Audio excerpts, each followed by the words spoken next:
Awesome, guys. Let's start. So some people are still joining, some people are still being late, but time doesn't wait.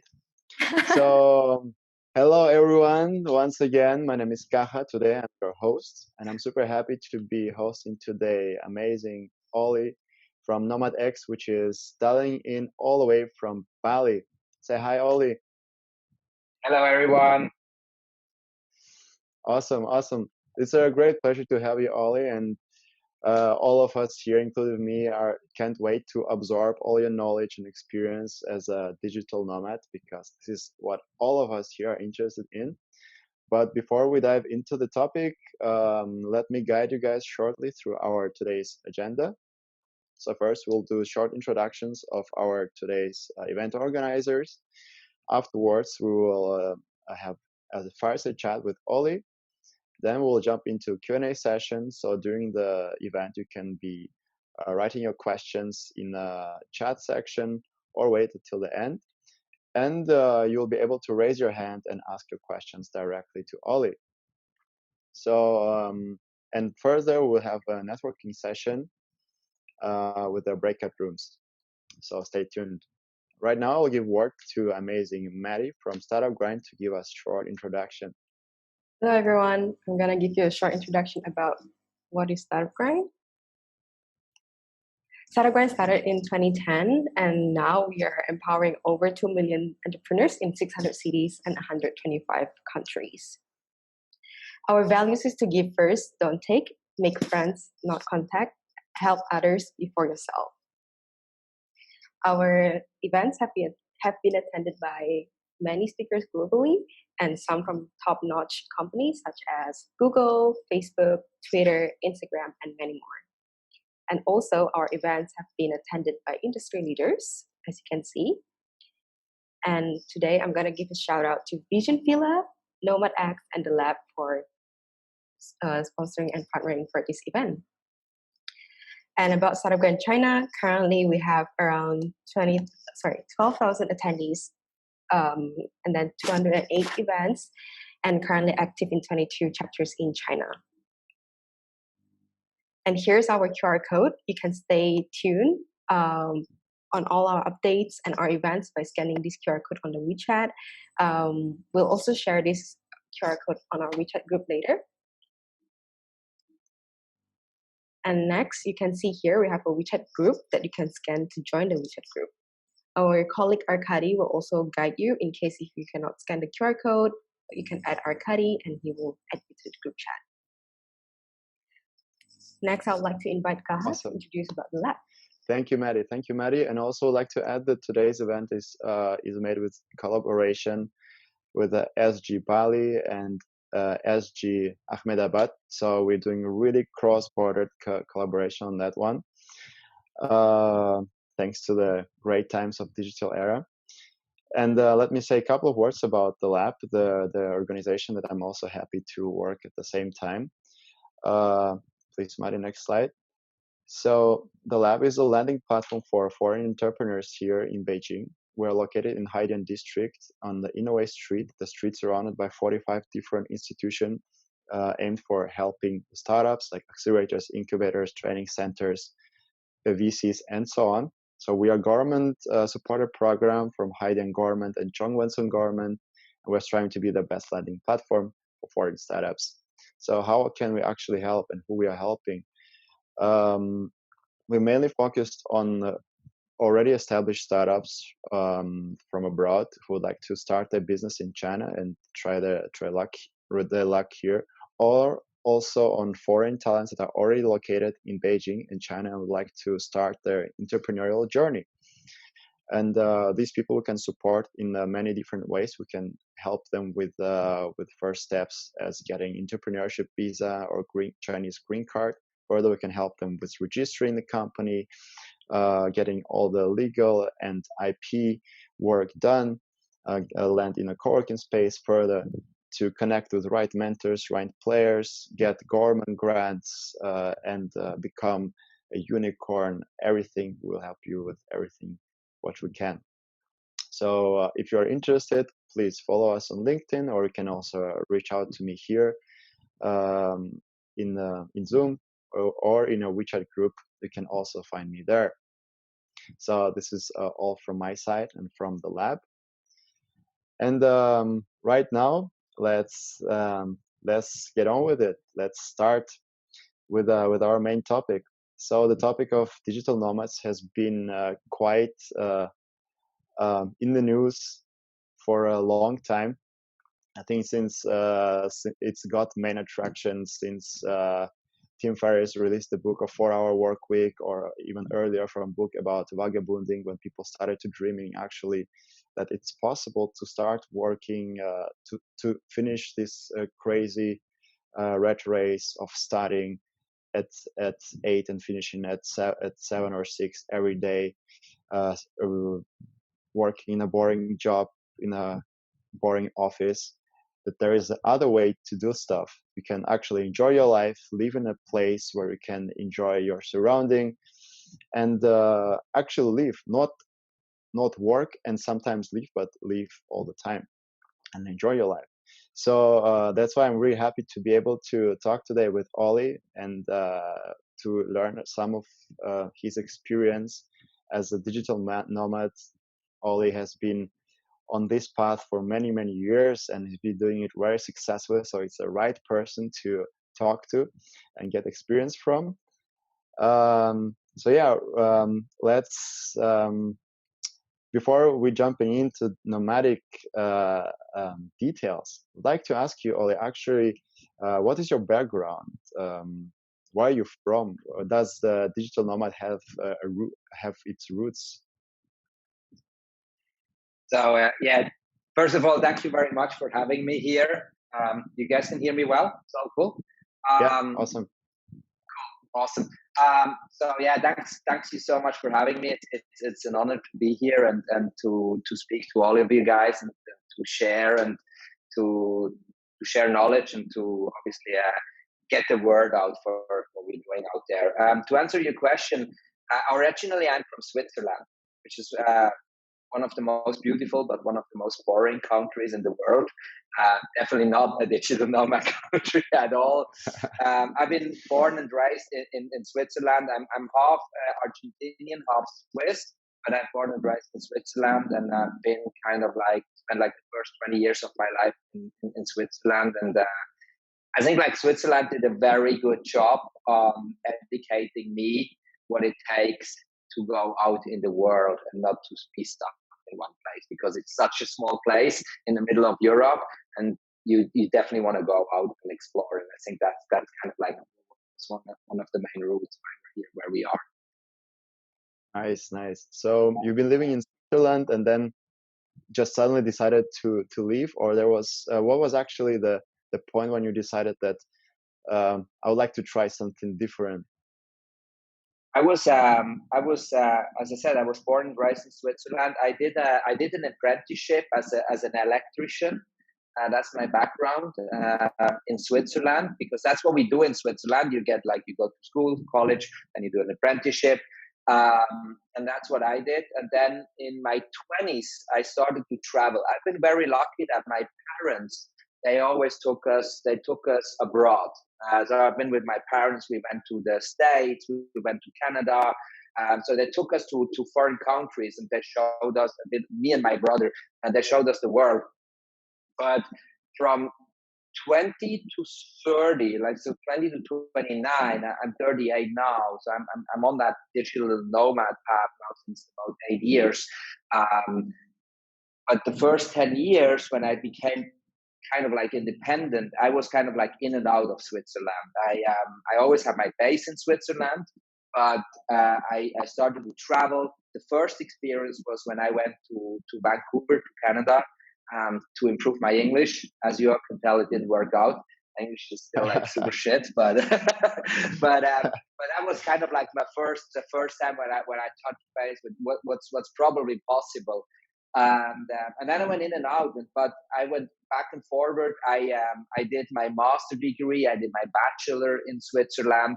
I've been kind of like entrepreneurial all my life. So I started my first own company, or company with my partner in my mid-20s, and had a few other companies along the side. I was always like stuck to Switzerland. And then the turnaround point came with 29 when I was running an agency for events and DJ and the event agency, which was by the time very successful. But I just didn't want to be stuck in one place anymore. I felt like there is more to life than being stuck in one place. And that's kind of like when I sold everything back home, and I just like, okay, let's go and try something different. So you sell totally everything. You didn't leave anything behind. By this time, I definitely I needed a break. Yes, I definitely needed a break from everything. I sold everything. I sold my flat. I sold my car. I sold my clothes, my furniture, my snowboards, my bikes, everything. Everything what was left was like the 60-liter backpack, travel backpack, like the big 60-liter backpacks. And I put a few clothes, and I put my laptop and all the essentials in it, and that's it. And that's what all was under my name. And I was like, okay, let's go and explore the world. That is crazy. There was must have been a really tough decision to say, that's it, let's burn all the bridges and I'm not going back. Yeah. And did you actually have some point when you were going to, or you just decided to explore the world and see where it leads you? So to be very honest, by this time, the first destination I went to was Ibiza. I'm not sure if you guys know about Ibiza, but if you know, you know. Because Europeans, as I said before, know. Europeans know exactly. No, but as I said before, my last company, the company I sold and I was getting rid of, was in the DJ and event industry. So we had a lot of contacts in Ibiza by the time, and we were still dealing with a lot of DJs and having a lot of parties by the time. So when I came to that point that I wanted to sell everything, I was at a point that I felt a little bit scared to leave Europe, but I wanted to go somewhere else. So I sold everything. So I was like, okay, where do I go first? Let's go to Ibiza, because I know so many people there, and it's a beautiful island, and it's sunshine, and like what we're all looking for. So that was my first destination, because I felt it felt safe and it felt secure. And from there, I spent like 6 months on Ibiza, and then by this time, I fell in love with a girl, and she was from London, so I went to London with her, and I spent another year in London. And London was really cool. I loved it. I used to work for Amazon in the tech industry by this time, but then I was kind of like, this is not what I want, because it's still like the big city feeling. So that's when I decided to go to Asia. And then I went to Asia. That's like about 7 years ago. And then I stopped in Asia, because Asia really that caught my heart. I think definitely a lot of people here can understand you, because many of us here also from Beijing, and also foreigners, many of us just came here for some short time and kind of stayed here forever, because it's unexpectedly so amazing and so great and interesting, and there are a lot of words to describe. So totally understand you on that one. So what destination in Asia was the first one that you got to? So the first time, very classy. I remember we went to Bangkok, Thailand, and we started from there. And then from there, we explored pretty much everything in Southeast Asia. We spent a lot of time in Cambodia, which became one of my favorite places in the world as well. But then also the others, like India, what was that? Laos, Vietnam. I spent a lot of time in Vietnam as well. We went all the way down south and then back up north. Indonesia, Malaysia, you name it, we've been kind of like up and down and up and down and up. At the end, we stopped, not with the same girlfriend, by the way, with another girlfriend now, 3 years ago. We stopped in Bali. Okay, so initially you were That's where kind we of are. still discovering the world, this new world of Southeast Asia. As I imagine, there was not so much time to work, right? As you sold a lot of stuff, you were still using this capital, right, to see what's going on, and then you, At uh, yeah, and then you found out yeah, the place.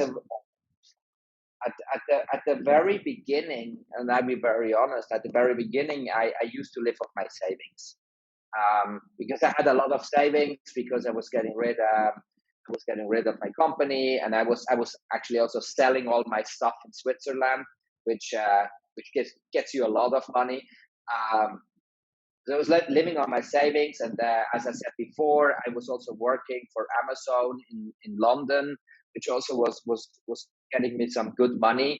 So we had quite a good amount of savings, but we always worked along the way. We were introduced to online business in the very early stage. So we were like doing like some e-commerce, drop shipping, affiliate marketing, but it never really was like the main income. We also, like I was like working on a bar in a hotel, and doing like all the other stuff.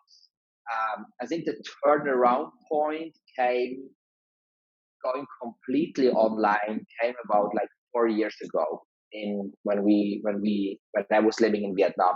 That was like the turner when I completely switched to online. But even by this point, a lot of the incomes came through online, but I was always making cross investments through offline jobs as well.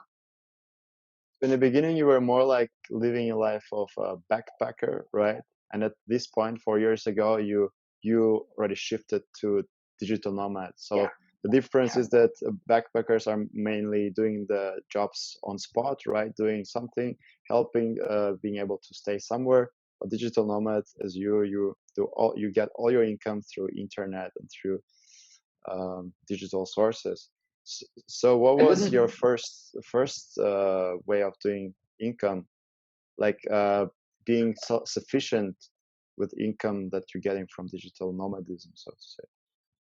So I don't, to be very honest, I don't like the word backpacker, because backpacker sounds for me like 20-year-old people who are just doing nothing else than partying, and that's not what we did. That's not what we did. But I like the word nomad.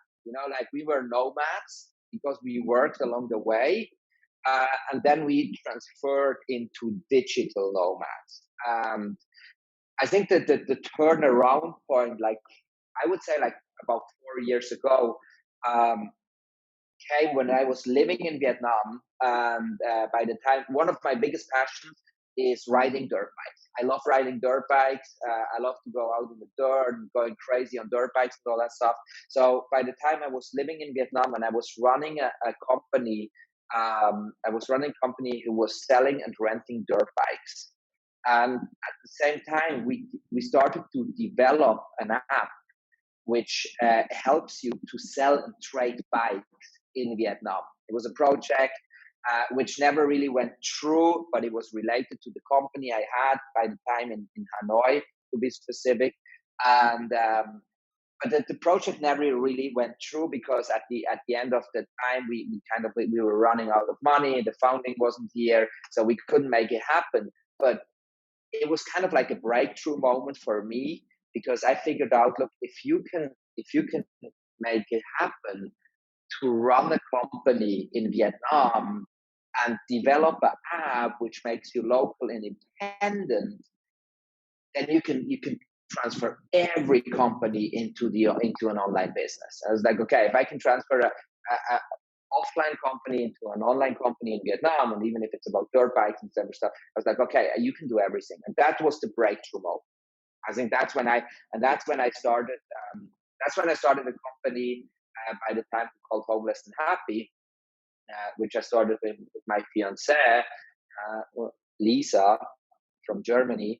And yeah, that's kind of like Homeless and Happy was the first breakthrough moment. Like, okay, we're building a startup accelerator for others and helping others to transform online. Sounds really interesting. Homeless and happy. So it's actually exactly what you are promoting, right? You don't need to have home to be happy. You can be here on Bali and be even more happy than with a huge home in Switzerland, right? Can Exactly. you tell us more about what actually you were doing in this homeless and happy, and how you were helping people to shift to the digital nomad lifestyle? So homeless and happy. First of all, it was the reason behind homeless and happy was we wanted to help others to transform their businesses to the online world. It was like a startup accelerator for offline businesses going online. That was the main purpose. Along the way, we what we learned very quick was like every startup has a lot of good ideas, but no one has money for marketing. Everyone was like, "Oh, we have this idea. There's so many good ideas on the table, but I don't have money to put in it to marketing."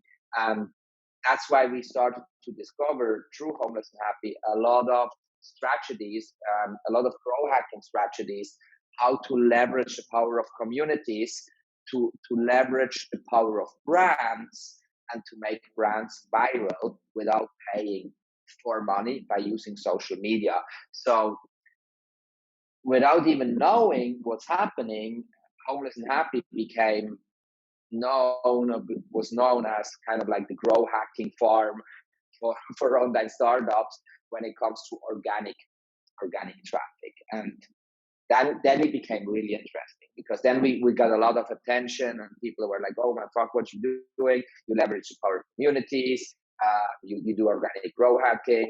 And I was like, "Yes, we do, but I don't know what we're doing." It's like it works.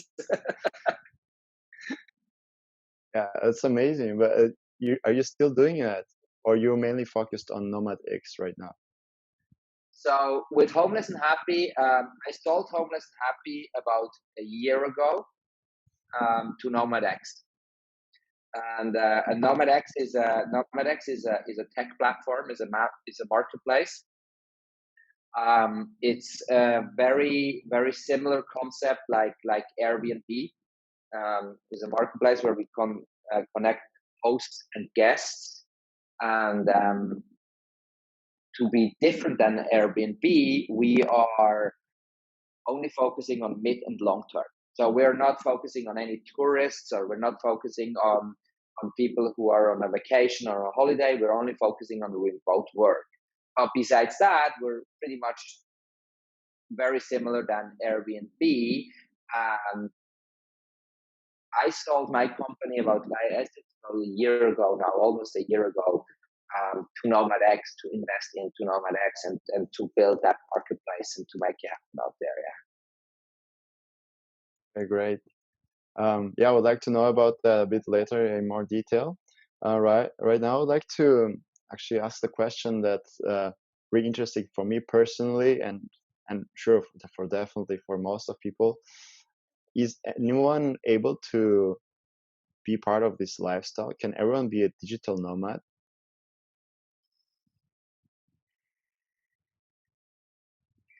I think it's a very tricky question. This is the same question if you would ask me, can everyone be a doctor? Like, yes, everyone can. Everyone can. If you are willing to put the work in it, then you can. If you are willing to let a lot of things go in your life, and make a lot of commitments to other things, yes, you can, because there is hardly no job these days who can't be done remote. And if it's not, you're gonna find another one who can be remote. Like, yes, everyone can, but are you willing to put the work in it? Because this whole digital nomad thing became a massive boom. Everyone was like, "Oh, I'm gonna be a digital nomad, and I'm gonna work like 3 hours every day from the beach, and I'm gonna make 7 figures." Bullshit, like that's not what it is. That's definitely not what it is. What we do is like we work just independently from everywhere in the world with different jobs and different companies and everything. So if you're willing to not see your friends and your families and everything else what goes along, and if you're willing not to be stable with your income and everything else, yes, you can. You definitely. But you have to sacrifice quite a lot of things. Mhm. So, for example, what would you recommend to an office person which working a boring job in the office, sitting at the computer all the time, but really willing to like burn the bridges as you did and go on other part of the world and work from there? What would be the first steps? What would he do? That's a very good question. Thank you very much for that question. I love it. Because why is this such a good question? Because a lot of people think these days to become a digital nomad or a remote worker, you have to be an entrepreneur. No, you don't. You know, like I've been an entrepreneur kind of like all my life.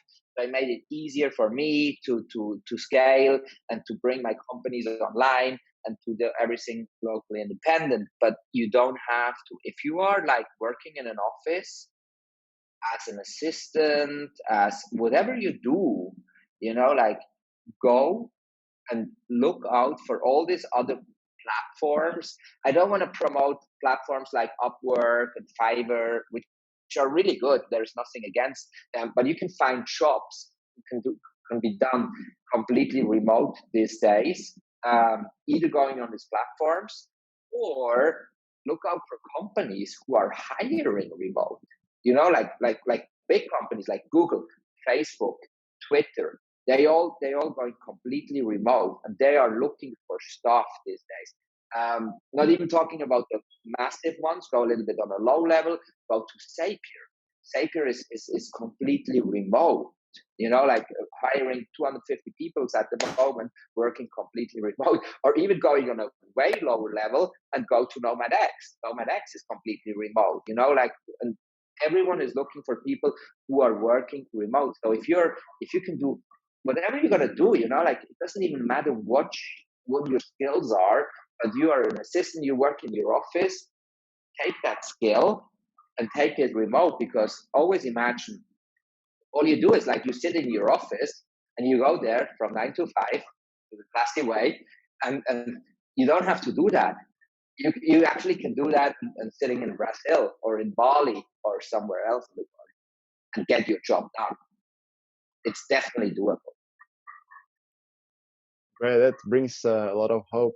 I'm sure that some people would say, no, but my job is not really, it's kind of fixed to a location. It depends on people that I meet in real life, or maybe it's located to physical space. What would you recommend to these kind of people?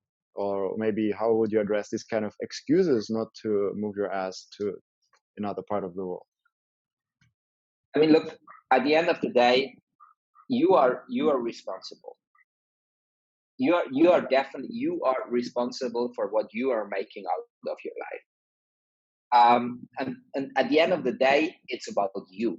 It's about what decisions you are making, and it's not about what if you feel you want to go down that path and you want to become remote and you want to work remote, or you want to explore the world and you want to become a digital nomad remote worker, then no one else is in charge than you. If your boss says, no, you can't do it, okay, go for another company. Fuck your boss. If your family says, no, you can't do it, okay, fuck your family. No, sorry for saying that. But you know, like you are in charge. It's all about you. At the end of the day, when life is over and you're looking back, hopefully you don't have to make any regrets. So it's about you.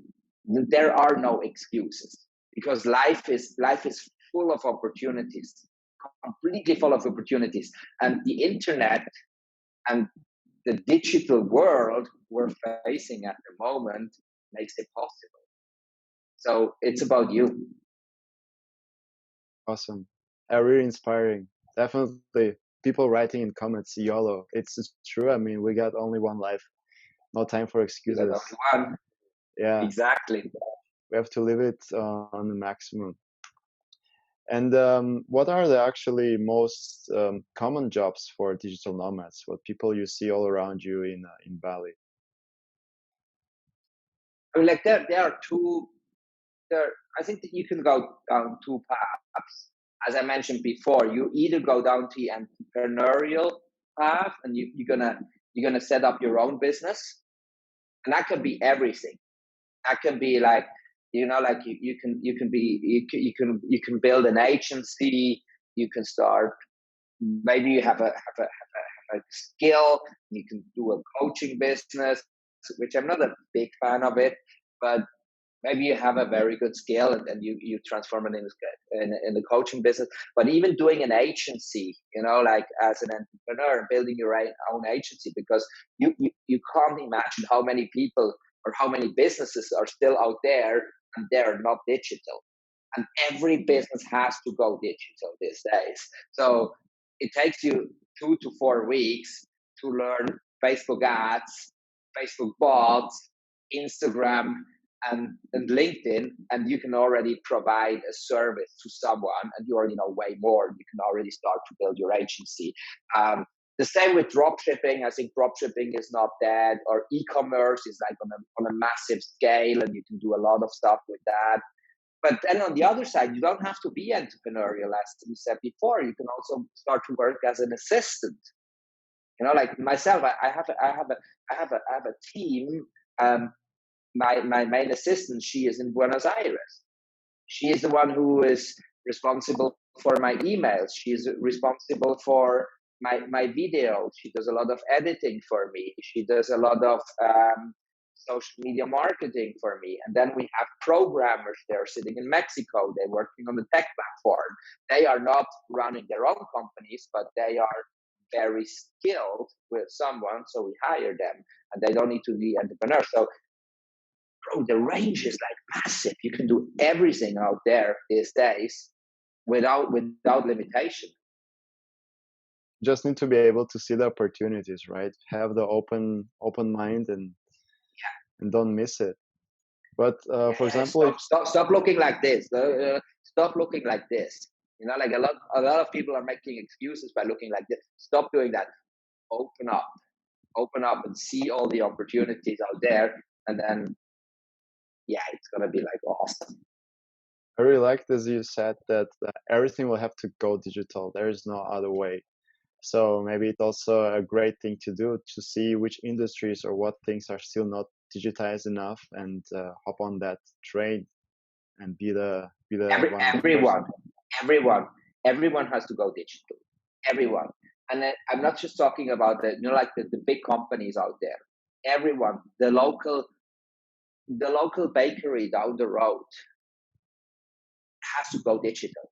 Like the local bakery down the road has to learn what it takes to advertise on Facebook, to get a good review on TripAdvisor, to be ranked as number one on Google. Because if I go to a very foreign place, and we all will, because travel will come back, and I go like, it doesn't matter. I can go to the most secluded place, and I'm like, oh, I'm fancying some bread, and I'm gonna go on Google, and I'm looking up where's the next bakery, and you want to make sure you're gonna be ranked on page one. Every single one has to go digital. If people don't understand that they don't have to go digital, doesn't matter what business you are, from here to here, everyone has to go digital, and you have to learn what it takes to take these resources and to use them for your advantage. Really great words. For example, if you found yourself already somewhere in Southeast Asia and you decide to start your agency or your online business, how you start from the scratch? I mean, you have no connections, no right network. How you do it from the beginning? It's a good question. It's a question I get all the time. First of all, surround yourself with the right people. Okay, Get knowledge. Get knowledge from others. Surround yourself with people who are already there where you want to go. And they're everywhere. And educate yourself a lot. And then start very small. Like start very small. And I have quite a lot of friends who are in my inner circle, and they want to go online now. They want to start some businesses online.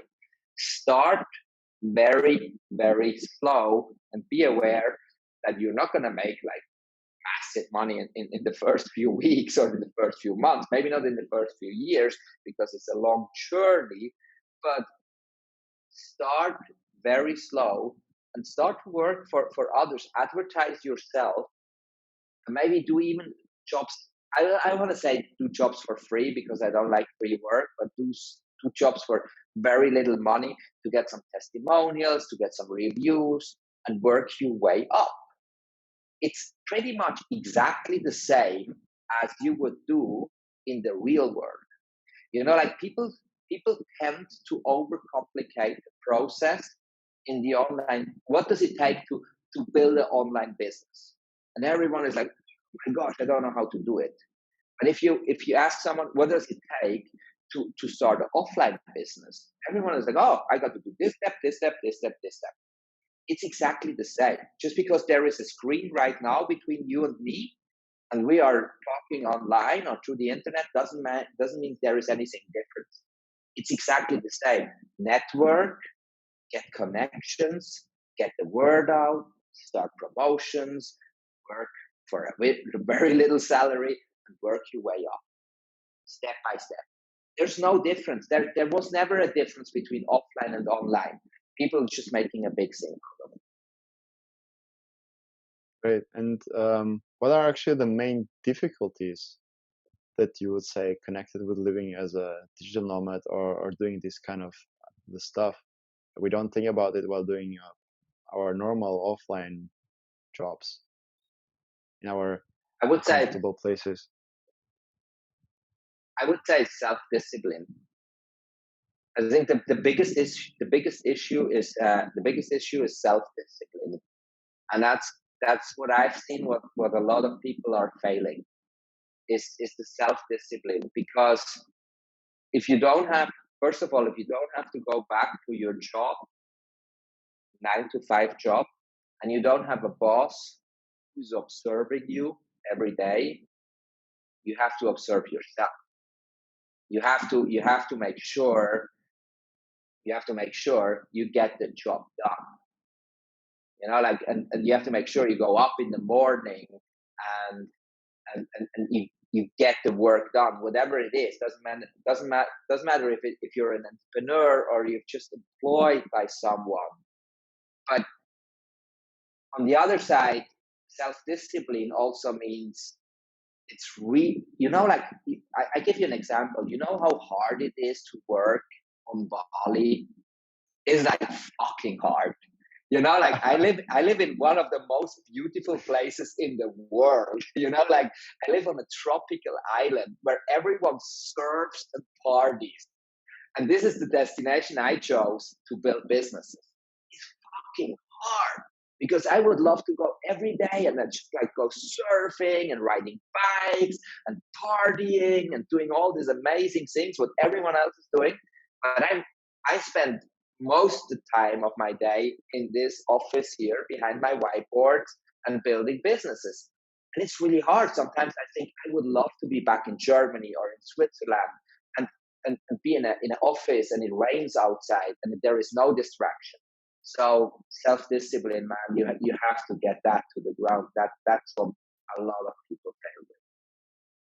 That was exactly what I was curious about, because every time I see the pictures from Bali or from that part of the world, I'm thinking like, why would I want to work in this place? This is just enjoy your life, right? Or how we see also maybe how we imagine digital nomads. Like it's a person chilling on a beach, sipping pina colada and having a laptop next to you. It's like that's how we usually imagine it. I think that the majority of people. And that's sorry when I interrupt you, but that means a lot to me. That's very important to me, that we go against that. We go against that, because this is not what we are.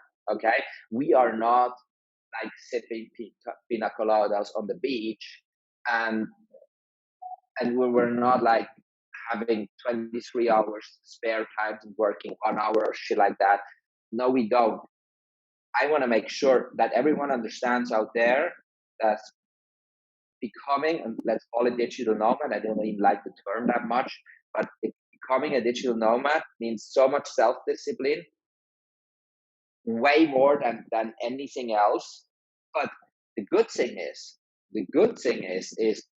once we have spare time, and we do like everyone else, then we are already in paradise. You know, like, and we already, and that's when we take pictures and put them fucking on Instagram and all that shit. That's what everyone sees, like, yeah. But it means a lot to me, and that's why I'm sorry to interrupt you, but it means a lot to me that we're going against the laptop lifestyle, because there is no laptop lifestyle. It's fucking hard work. Yeah, because as you said, people wouldn't post pictures from the office that you're sitting in right now in Bali, you know, to see, hey, look, guys, this is amazing whiteboard office. I mean, this is like stays behind the scene. Everyone just sees the enjoyment part, the parties, the surfing and stuff, but they don't see the hard work that you guys have to do, and the amazing like self-control that you kind of like trying to like limit yourself from this paradise just behind the door, you know.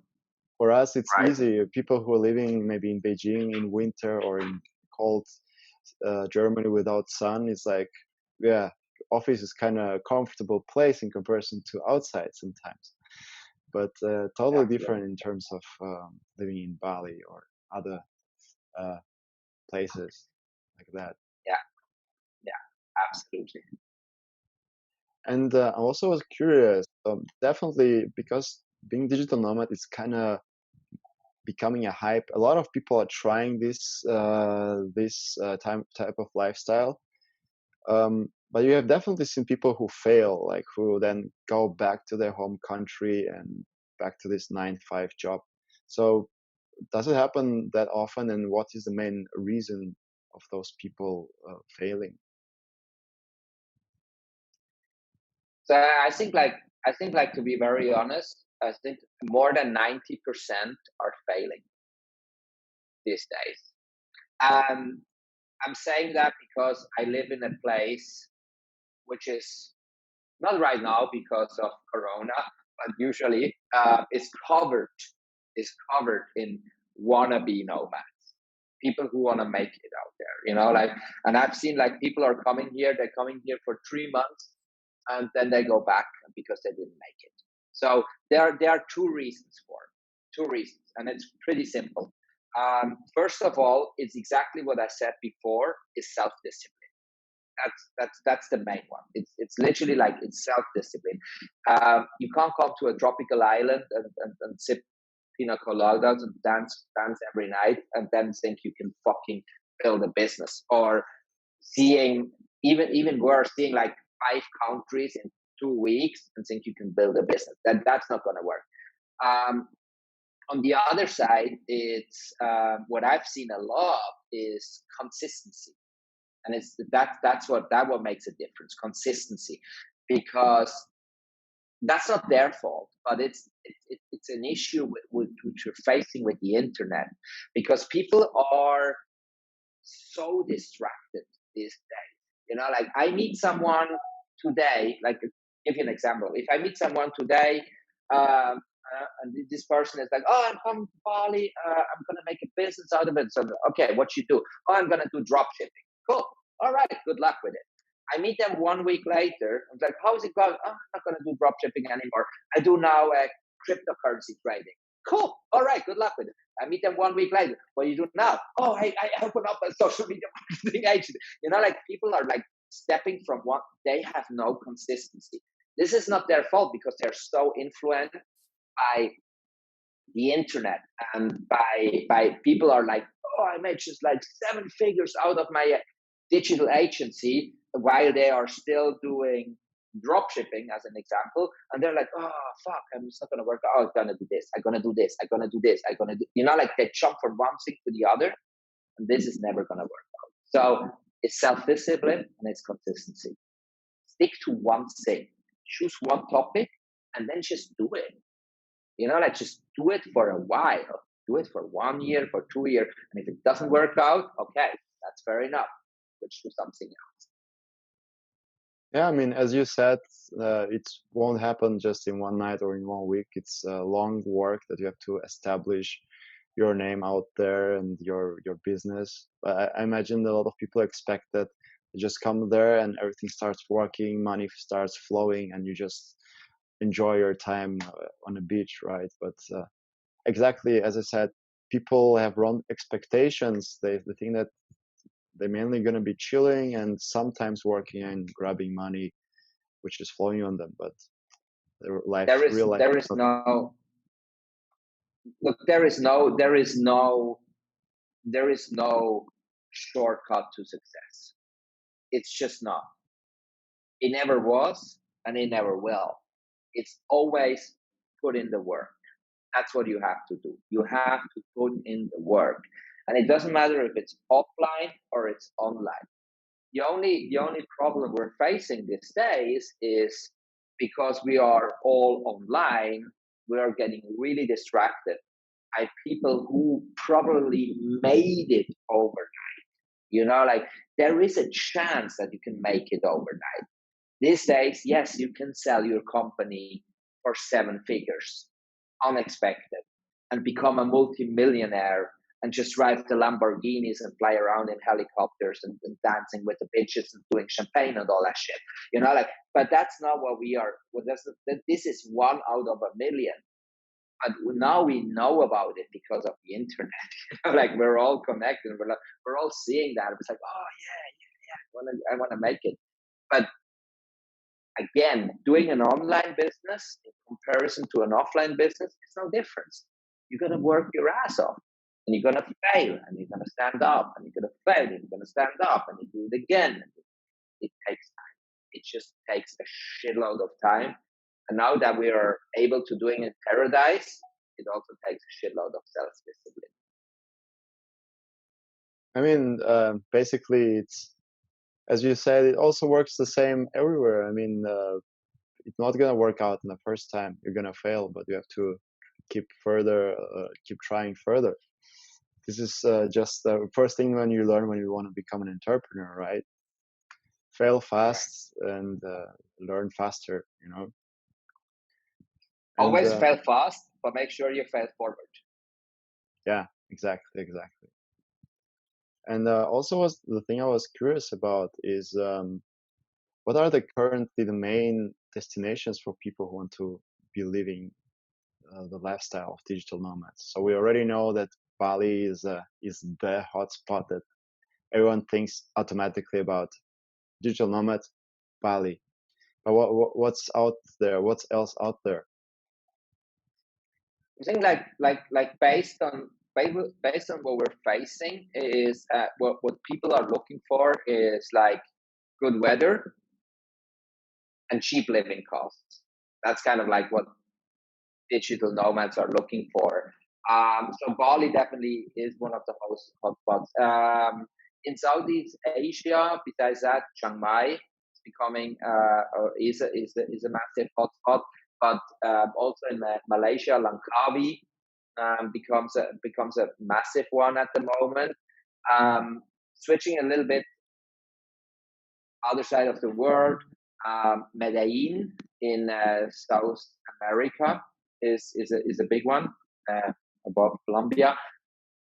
Then in the European parts, we're looking into destinations like Budapest, which is becoming very famous, for Portugal, obviously, because it has sunny weather, close to the sea, cheap living costs. So I think that's what we're facing at the moment. People that want to live cheap and have sun, and that's like and being close to the ocean.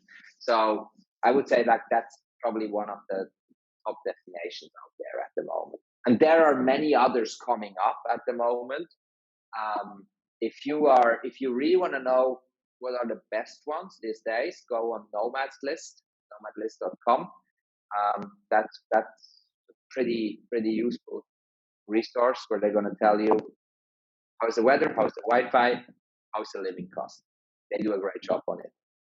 Most important things. Yeah, I've checked it out actually, and it's very interesting to see the grading, how how they judge the spot by internet Right. or security or cheap of how cheap is it to live. Very interesting. I will also send it to the group chat for people to check it out. And another thing that I was also really curious about, and all of us, I mean, this is actually what the reality that we're living in right now of COVID, and this reality brought a lot of people to like force them to be remote workers, even if they never thought that they're gonna have to work remotely. Now they're actually forced to do that, and they realize that damn, this is not so bad. It's work is still being done, and you don't have to stick yourself in an office all the time. And as you said, now companies like Facebook, Twitter, Google, they let their employees to work from wherever they want. I think Twitter decided to be totally remote indefinitely, right, or something like this. So how you see actually the influence of COVID on digital nomadism, and what does it actually brings to the future of this lifestyle?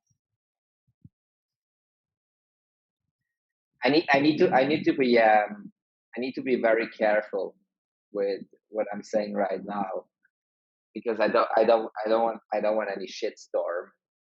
But COVID-19 is probably the best would ever happen to us in terms of remote work, because it really changed the mind of the people. It really did. And everything I and many other people out there have been preaching and teaching over the last few years just got like accelerated over decades in such a speedful amount of time through COVID-19. It's unbelievable. It's literally like absolutely unbelievable, because people now are working from home because they have to, because there is no other opportunity, and it changed their mindset so quickly, because now they are realizing, you know what, if I can work from home, I could probably also work from Bali, from Mexico, from Portugal, from everywhere in the world, because it works, right? So as I said, I want to be very careful with that statement, but COVID-19 is, for us, one of the best things that ever could happen in terms of pushing the remote work scene. Yes, definitely. Yeah, I totally understand, and yeah, this should be saying it carefully, but it is what it is. It accelerated development of development of our society, right? To understand that this is we're still living unnecessary industrial style of life that it's already unnecessary. So thanks to COVID, we're moving to the future much faster. Maybe we skipped 10 years. So we skipped like 100 years. We skipped like 100 years at least. We skipped like 100 years of evaluation and education in between a few months of people are going like fucking nuts. I'm going like, and I tell you what's going to happen once all this is over. The world is going to be exploding on remote work, not on tourism. Tourism will be very, very slow. Tourism will be very, very hard, but remote work and staying in a place, because travel will become very complicated. I'm super sure about that. Travel will become because traveling is complicated now because of COVID, and it will stay complicated. You know, like you have to have a COVID test, wear your mask, you have to do this. You know, like even when we came back like 2 months ago, 3 months ago from Germany to Bali, it was a 4-day journey, and it took us like 2 weeks of preparation with documents and this and that. Traveling will become complicated, but tourism will probably go away, and people will stay in their countries more often. But remote work will increase massively, because once you're willing to take all the efforts what it takes to travel, if you can stay like 2, 3, 4 months in a place. And I think that's the future, and that's what we're facing. All the people are watching right now, our generation. That's exactly what we're facing. Amazing. Yeah, I think it's a really happy thing to hear, and it's a great advantage that we got into through these hard times. And really, I enjoy our conversation so much. I will be asking you 1,000 questions more, but we are slowly running out of time. So I would like to give opportunity for our guests also to ask some questions. So we encourage people who would like to ask personally questions to Ollie, raise your hand. So you can like in the chat, you can choose to raise your hand. We will find you and we will let you speak. Or you can also write in the chat. So for now, so yeah, I see one of our friends would like to talk. I cannot pronounce your name. I'm sorry. It seems to be in Sanskrit. Yeah. Please, you can unmute yourself. Hey guys, hey Kaha, hey Ali. Thanks for the webinar. It was really interesting to listen to your thoughts. I have a question. I like your tats on the hands, on the neck, and I'm wondering, was it a sort of a protest against today's working culture, like 9-to-5 job? Did you do them to be 100% sure that you won't get back to this kind of lifestyle, or there is no such meaning behind it? Wow, that's a good one, man. I love it. My tattoos don't have anything. I would say my tattoos don't have anything to do with it. But I mean, I give you that. I could probably never go back to a normal job looking like this. But I always been a person who likes to express himself to the outside world through art. Tattoos were always like a way to show that to the outside world, and which was never, like I said before, like, you know, I'm coming from Switzerland, so I wouldn't be accepted there anymore, looking like this. Thanks, thank you. Can I ask you the second one? The second Sure. question? Go on. What was the source of inspiration for you to start this kind of lifestyle? Maybe any books or movements or religion or something like this? So to be very honest with you, I mean, like, look, what I can do right now, I can give you a list of like 10, 20, 100 books who are inspirational. I could give you like 100 names in 1 minute who are like super inspirational.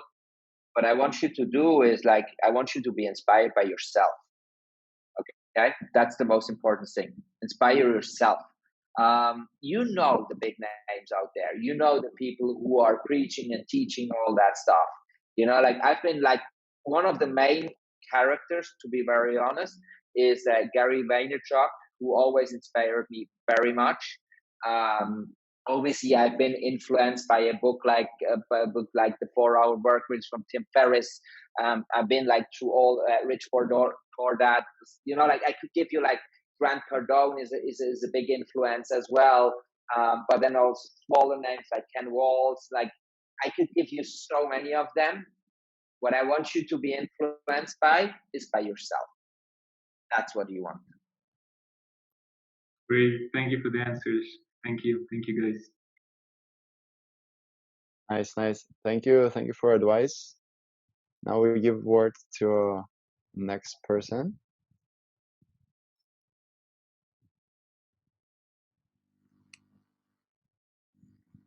No question. Oh. Okay, I have a question. I saw from your Instagram when I was doing promotion for this event that you interviewed Garyvee. How did that happen? It's a bit side topic, but I was like, what? Yeah. How did that happen? I was just curious.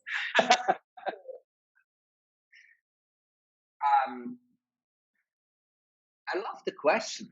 I absolutely love the question because a lot of people are asking me this question: how did you get Garyvee?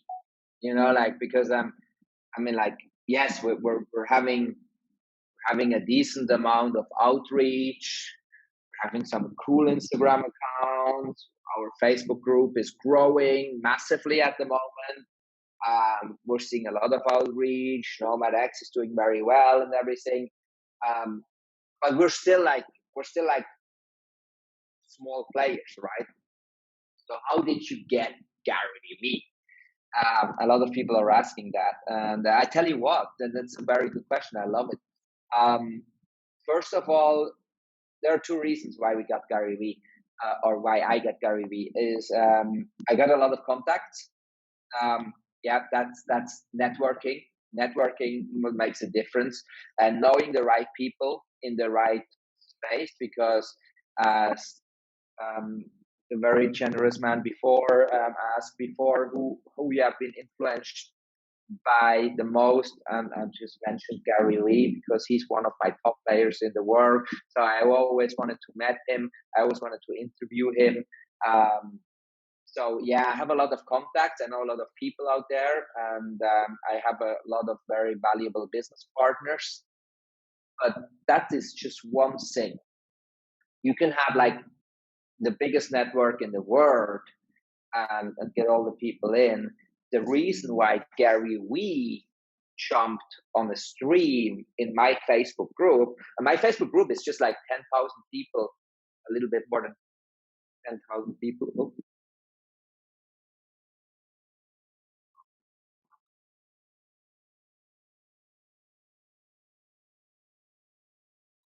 Are we still here? Oh, there we go. Yep. Sorry. My screen just switched. All right, we're good. The only reason why Garyvee was willing to jump on a stream with me was because he wanted to talk about remote work. He wanted to talk about remote work and digital nomadism, and that's how we convinced him. That's exactly showing how big the topic is. You know, like how big is that fucking topic about people are going remote, companies are going remote, because he seemed to be very interested into talking about exactly that topic, and that was the main reason why he agreed to stream with us. Nice. Next question that we got in our chat is, how do you manage your finances, take care of income tax and visa? Can we go to the next question?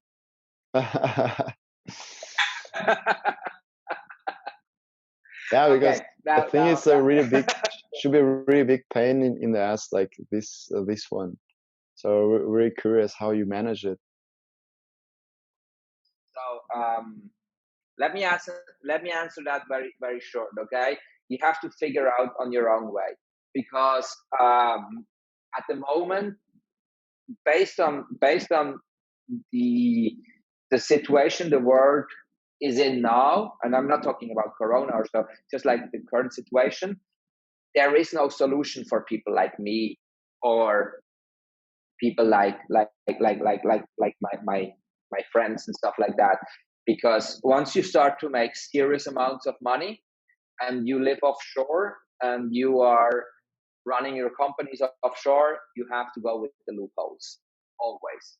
So if anyone has questions about how to manage tax, or if anyone wants to know how to pushing money through different countries or whatever it is, just send me a personal message. I'm very happy to connect you with accountants and people I know and who are dealing with that and managing this for my companies. But I wouldn't want to go too much into details because I fucking break my neck if I go too much into details. We don't like tax. I think this is a more topic to discuss on private, not an open discussion. Yeah, definitely. But thank you for letting us know that if something, you can direct us in the right direction. You can always, like I said, feel free to send me a personal message on Facebook. It's all in all. NomadX support community for the remote workers is the group. You're gonna find me all over, remote around the world. It's the IG account. On LinkedIn, you're gonna find me under all in all. Feel free to send me a personal message, and I super happy to guide you through. But this is a topic we don't want to discuss that publicly. Totally understandable. And let's have our last question. Does anyone from the chat would like to ask a question directed to Oli?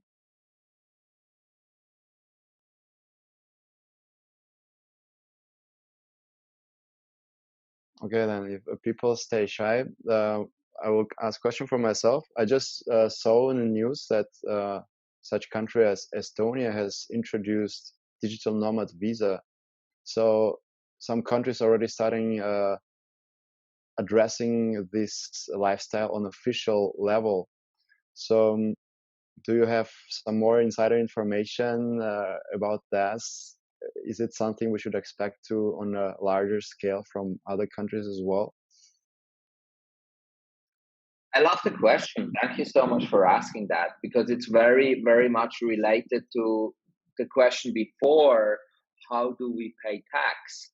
I think that's exactly what we're going to face to solve the issue. Estonia is doing it. Barbados is doing it at the moment. We're pushing hard on Indonesia to make it happen. I think all over it's going to take us another 1 to 2 years to be very realistic, but it's going to be the new future. It's definitely going to be the new future, that people are living remote in different places around the world. And that's the thing, like I never ever had the intention not to pay taxes. It's just really hard to pay taxes and to make it officially. So a digital nomad visa, which is going to be released by Estonia, by Barbados, hopefully by Indonesia very soon, also by Portugal. We're pushing hard on Portugal as well. Is going to save the issue.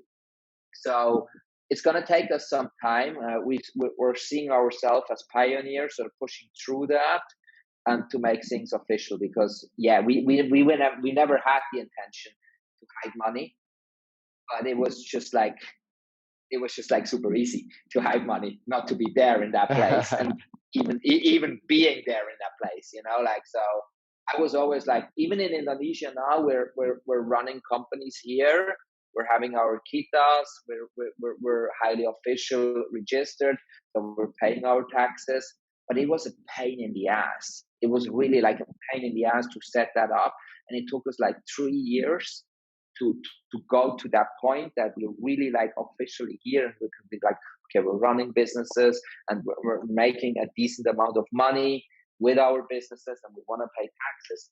So it should become accessible for everyone else as well, without going through a 3-year process, and that's what we're working on. Awesome. I mean, we're living already really close to this future, so this is very, very promising.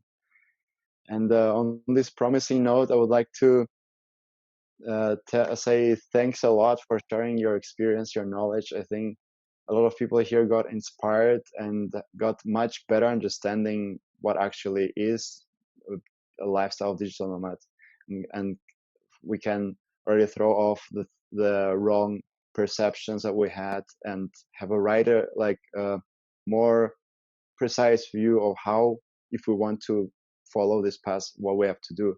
Because personally, me, I will definitely use all the examples, experiences you told me, and all of us to, in future, in some years, to also follow the path, because this is a great path to follow. Thanks a lot once again, Oli. It was a great pleasure, and hopefully see you one day in Bali. Thank you so much for having me. It was a massive pleasure to be here to speak to you guys, and I think you guys are doing an awesome job out there.